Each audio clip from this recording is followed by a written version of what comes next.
দেখলে বৈদ্য, রাজসভায় আমাদের অপমানটা দেখলে? হ্যাঁ, সে তো দেখলাম মন্ত্রী মশাই। আমি তো বুঝতেই পারছি না যে গোপাল মহারাজকে কি মধু খাইয়েছে যে মহারাজ গোপাল ছাড়া চোখে অন্ধ। আরে আমরা যেন মহারাজের কাছে ফেল না, কিছু একটা করতেই হবে। আমার মাথাটা গরম হয়ে যাচ্ছে। গোপালের মতন রাজসভার ময়লাকে যতক্ষণ না ফেলা যাচ্ছে ততক্ষণ আমার মাথা জ্বলন্ত কয়লা হয়েই জ্বলবে। পণ্ডিত মশাইয়ের মাথায় একটা বুদ্ধি আছে মন্ত্রী মশাই। আপনি যদি সেই অনুযায়ী উচির কাজ করেন তাহলে বেটা গোপালের কপালে দুর্গতির সীমা থাকবে না। এই কি বুদ্ধি, কি বুদ্ধি? আপনি বরং এই ব্যাপারে পণ্ডিত মশাইয়ের সাথে একবার আলোচনা করে নিন। আমি চলি, কেমন আমি চলি। হ্যাঁ হ্যাঁ, এসো এসো এসো এসো।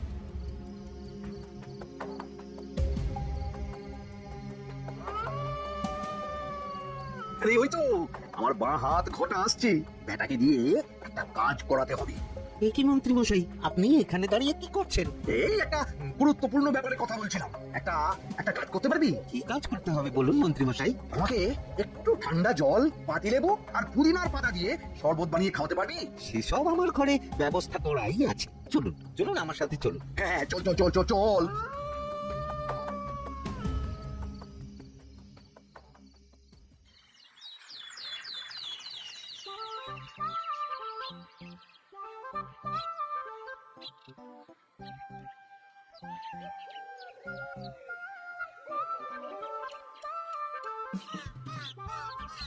কি ব্যাপার পণ্ডিত, এত ঘুম মেরে আছো কেন? সকাল সকাল গিন্নি খুব বকেছেন মনে হচ্ছে। গিন্নির বাক্য সুধায় কান ভরে গেছে, আর কিছুই কানে ঢুকছে না। আরে দাঁড়াও দাঁড়াও পণ্ডিত, দাঁড়াও জ্যোতিষী। পণ্ডিত তো আমার কথা শুনতেই পেল না মনে হচ্ছে। তুমি তো দূর থেকে বলেছো, আমি তো বলেছি পাশ থেকে, তাতেও শুনতে পাইনি। কানের পোকা হলো নাকি? কি গো পণ্ডিত, ব্যাপার কি? কেমন বুঝছো? এ তো ভয়ানক কর্ণকোষ্ঠবদ্ধতার লক্ষণ। তুমি কচু বুঝেছো? আমার হয়েছে কর্ণগোপাল, তোমাদেরও হতো, কিন্তু তোমাদের দোকান কাটা বলে হয়নি। তুমি আমাদের অপমান করছো। তোমাদের অপমান বোধ থাকলে কোনো শব্দই কানে ঢুকতো না, শুধু একটাই শব্দ কানে বাজতো, গোপাল গোপাল গোপাল। এবারে রাজসভায় কিভাবে হেনস্থা হতে হলো মনে নেই? মহারাজ, একটা ভিক্ষা আছে। ভিক্ষার জন্য কৃষ্ণনগরের রাস্তাই সবচেয়ে উপযুক্ত জায়গা গোপাল, তুমি বরং সেখানেই যাও। মন্ত্রী, মন্ত্রী মশাই ঠিকই বলেছেন মহারাজ। যে যার নিজের জায়গা থেকে কথা বলে। কুকুর বলে ভৌ ভৌ, বেড়াল বলে মিউ মিউ, কাক বলে কাকা। মন্ত্রীর ভিক্ষার জায়গা কৃষ্ণনগরের রাস্তা, আর গোপালের ভিক্ষার জায়গা মহারাজ কৃষ্ণচন্দ্রের দুয়ার। বলো কি ভিক্ষা? বাড়িতে পুজো আছে মহারাজ, খরচা অনেক, কিছু ঋণ আবশ্যক। যদি 100 মোহর।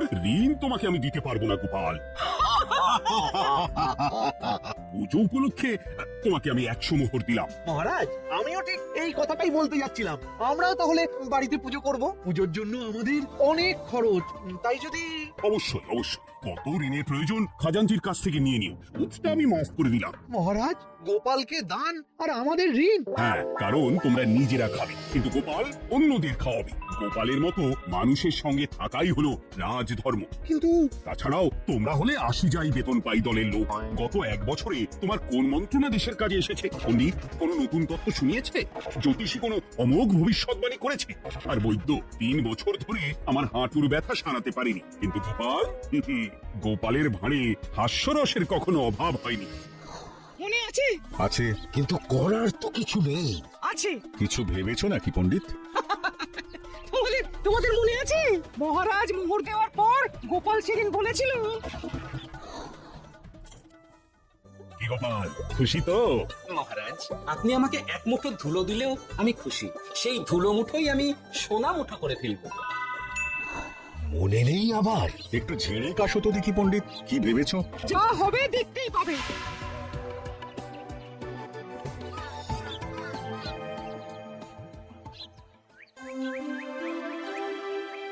মহারাজের জয় হোক। মহারাজের জয় হোক। ওরে বাবা, এই যে সকাল সকাল চান করে ঠান্ডা লেগে গেল মনে হচ্ছে। মহারাজ, মহারাজ, ওই কবি গান উপলক্ষে গত মাসটা আমি কৃষ্ণনগরের কোণে কোণে ঘুরে বেরিয়েছি। প্রজাদের মধ্যে একটা অসন্তোষ আমি লক্ষ্য করেছি মহারাজ। অসন্তোষ? আমি তো জানতাম আমার শাসনে প্রজারা সুখে আছে। সুখে তারা ভাসছে মহারাজ, কিন্তু একটাই অসুখ, তারা মহারাজের দর্শন পায় না। তারা মহারাজের পদধূলির জন্য আকুল হয়ে আছে, মহারাজের দর্শন পাওয়ার জন্য চাতকের মতো অপেক্ষা করছে। চিত্রকরকে দিয়ে চিত্র অঙ্কন করিয়ে বিলি করে দিলেই হলো।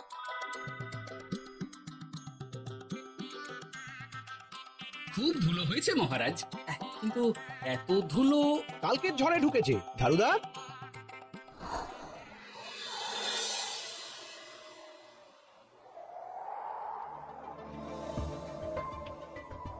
এই সুযোগ, রাজসভা ফাঁকা, এমন ঝড় যে পেয়াদারাও বাইরে নেই। কাজটা সেরে ফেল, বুঝলি? কি রে, কাজটা কর।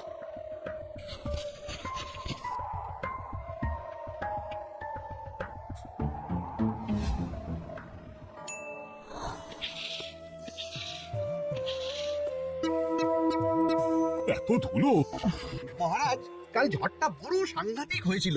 তা বটে। আচ্ছা গোপাল, তুমি বলেছিলে মহারাজ তোমাকে এক মুঠো ধুলো দিলেও সেটা সোনা হয়ে যাবে। এখনো সেই কথাই বলছি। মন থেকে বলেছিলে না মহারাজকে তেল দেবার জন্য? তেল দেওয়ার দায়িত্বটা তো আপনি নিজের কাঁধেই নিয়ে ফেলেছেন। আমি যা বলি সত্যি বলি। আজ যদি এই 4 ঝুড়ি ধুলো মহারাজ তোমাকে উপহার দেন, তখনও একই কথা বলবে? নিশ্চয়ই। মহারাজ, গোপালকে এই 4 ঝুড়ি ধুলো দেওয়ার হুকুম হোক। কি গোপাল, আমি তোমাকে যদি এই ধুলোর ঝুড়িগুলো দিই, তা থেকে সোনা আসবে নাকি? আসবে মহারাজ, মোহরের বস্তা আসবে। যদি না আসে, আপনি বলুন। তোমাকে কৃষ্ণনগর ছেড়ে চলে যেতে হবে। রাজি? আর যদি আমি পারি, তাহলে আপনাকে এই মন্ত্রীর চাকরি ছেড়ে দিতে হবে। কি রাজি? কি মন্ত্রী রাজি? রাজি। গোপাল? রাজি মহারাজ। আচ্ছা, আর কেউ মন্ত্রীর পক্ষে বাজি ধরেছেন নাকি? হ্যাঁ, আমি আমি। ও গোপাল এবার যে মরণ কুয়োতে ঝাঁপিয়েছে, সেখান থেকে আর উঠে আসতে পারবে না। কুয়ো থেকে মোহরের বস্তা আসবে, এ হচ্ছে ওই গোপালের উন্মাদ রোগের শুরু। দেমাক মহারাজের পিঠ চাপড়ানি পেয়ে পেয়ে গোপাল ভেবেছে যে ও সব কিছু করতে পারে।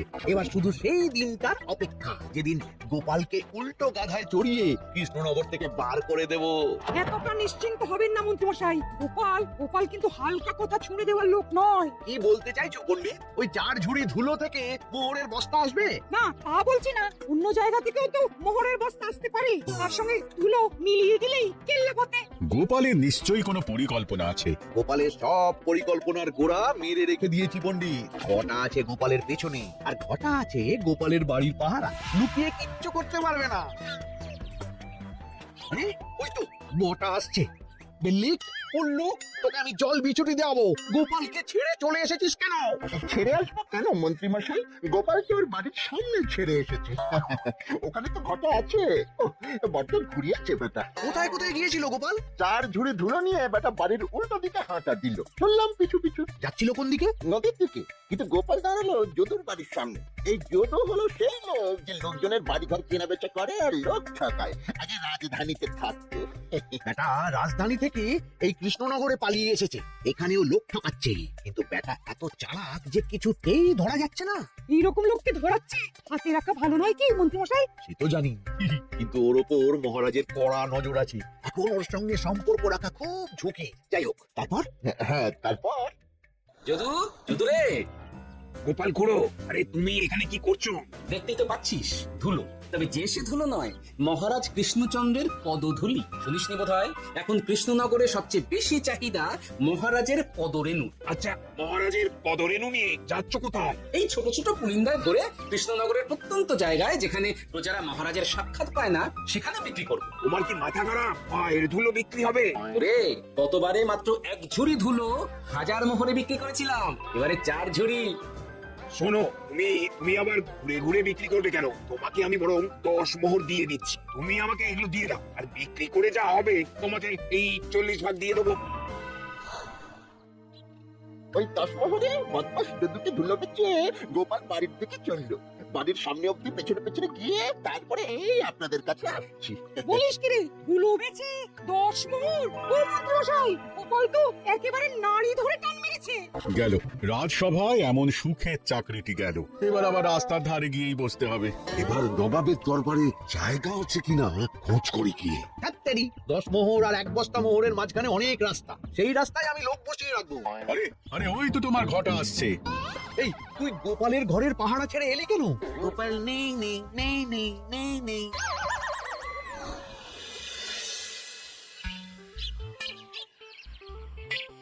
আরে ভয় পেলি নাকি? না না না না না, ভয় পাবো কেন? শোন, তোকে পেয়ে আমার খুব ভালো হলো বুঝলি। তোকে আমার একটা কাজ করতে হবে। বলো বলো। আসলে বুঝলি, আমার না গিন্নিকে নিয়ে তার বাপের বাড়ি যাওয়ার কথা ছিল, কিন্তু হঠাৎ বিশেষ কাজে আমাকে খামবাজে চলে যেতে হচ্ছে। এখন আমি গিয়ে গিন্নিকে বললে বুঝতেই পারছিস কুরুক্ষেত্র হয়ে যাবে একেবারে। তাই আমি কাউকে খুঁজছিলাম যে আমার বাইরে যাওয়ার খবরটা আমার গিন্নিকে গিয়ে দিয়ে দে। তুই পারবি বাবা ঘটা? ওরে বাবা, আরে আরে আরে, ভয় পাস না, তোকে গিয়ে মুখে কিছু বলতে হবে না। এই নে, এই চিঠিটা আমার বউকে দিবি। কৃষ্ণনগর ছেড়ে চুপি চুপি চলে যাচ্ছি, চালাকিটা দেখেছেন? ওসব চালাকি আমি তুড়ি মেরে উড়িয়ে দেবো। কি করবেন? চারিদিকে আমি অশ্বারোহী গুপ্তচর পাঠাচ্ছি, গোপালকে কোনো চালাকি করতে দেব না।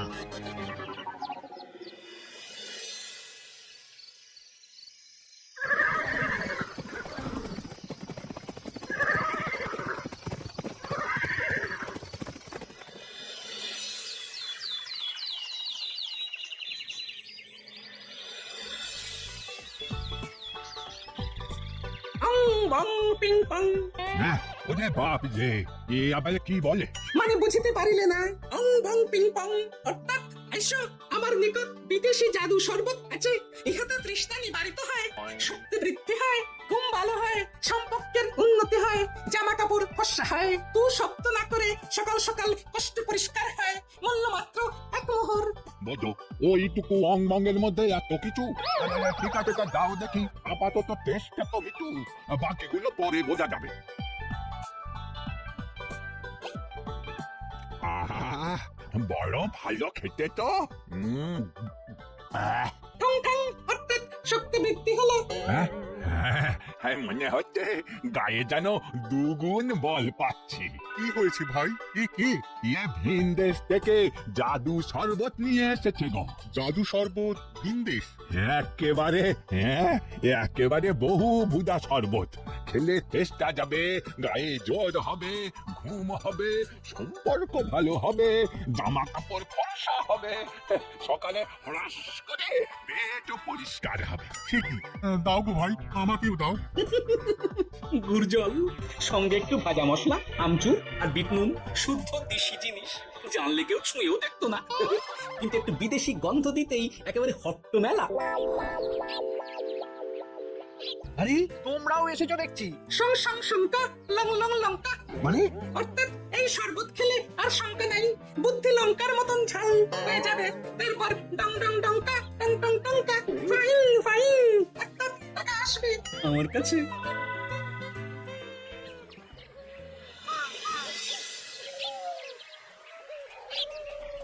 ঝপ ঝপ ঝপাং ফট ফট ফটাং অর্থাৎ কুয়াতে দৌড়িয়েছো কেন? বেটা জোচ্চোর অনেককে ঠকিয়েছে। অনেক দিন থেকে তককে তককে ছিলাম, এবার এই ধুলো নিয়ে মহারাজের পায়ের ধুলো বলে বিক্রি করছিল। একটা বেনামি চিঠিতে খবর পেয়ে বেটাকে ধরেছি। ব্যাং ব্যাং বিগ ব্যাং অর্থাৎ বেনামি চিঠিটা আমি দিয়েছিলাম বাবু। বাবা যদু, তুমি সেই রাজধানী থেকে কৃষ্ণনগর অবধি মানুষকে অনেক খোল খাইয়েছো। তুমি এতদিন ঘুঘু দেখে এসেছিলে বাবা, এবার গোপাল নামক ফাঁকটা দেখলে। কতবার বলবো, এইসব ধুলো আমি গোপালের কাছ থেকে কিনেছি। যা বলার ওই বিচারের সময় মহারাজকে বলবি। চল চল চল চল চল।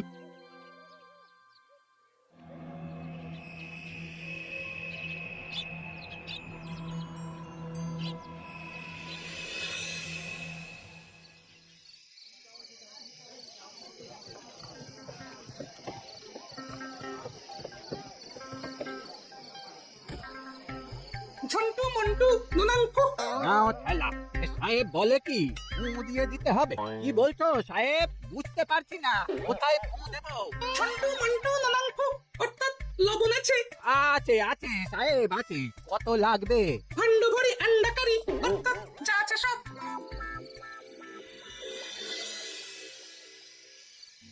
ব্যাস, মোটামুটি আশেপাশে সব দোকানের নুন এখন আমার জিম্মায়। এবার আসল মজা শুরু হবে।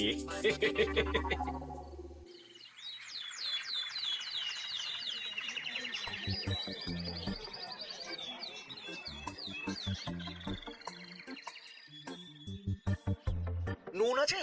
না হুজুর, গোটা কৃষ্ণনগরেই নুন নেই। ওই দেখো, পুরো রাজসভাই বাজারে জড়ো হয়েছে। শান্তমনা শান্ত মন্টু আবার কি বলছে রে বাবা? শান্তমনা শান্ত মন্টু অর্থাৎ জনগণ শ্রবণ করুন, নান্টু কান্টু নুন কিনে দেন। আন্টু আন্টু আসুন আসুন। আমার 1 সের নুন লাগবে। শান্ত অবশ্যই 1 সের লবণ 10 মোহর। 1 সের 10 মোহর? 10 মোহর লইবেন না লইবেন না? না, নেব না। উত্তম উত্তম গান্ডে পিণ্ডে টিসুম টিসুম অর্থাৎ তাহা হইলে নুনের বদলে গৃহিণীর প্রহার ভক্ষণ করুন। আমাকে 1 সের নুন দিন। আমাকেও নুন ছাড়া বাড়ি ফিরলে গিন্নি ঘর ছাড়া করবে আমাকে।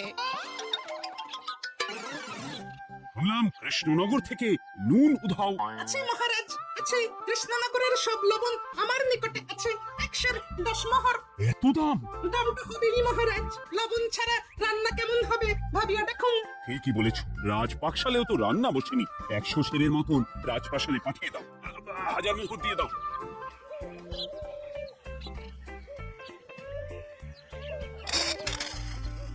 ব্যাস 1 বস্তা মোহর হয়ে গেছে।